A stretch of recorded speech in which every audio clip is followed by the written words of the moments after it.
বলছি আমার এক প্যাকেট দুধ দাও। তোমাকে এক প্যাকেট দুধ দেবো, কোনগুলো দেবো? 10-এর না 5-এর? 5 টাকা চিনি দাও। 5 টাকা চিনি। ছেলে দেখো কি কিপটা। 5 টাকা চিনি? বলছি কত চিনি?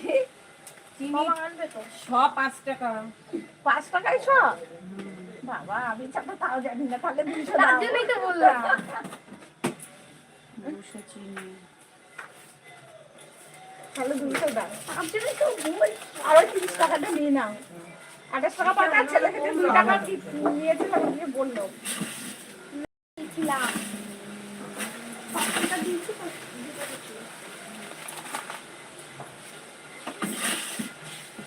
চিনি 200 আর হচ্ছে তোমার দুধ আর কিছু না, তাই তো? না, আরো তাহলে 30 50 টাকা। হ্যাঁ ওই নাও।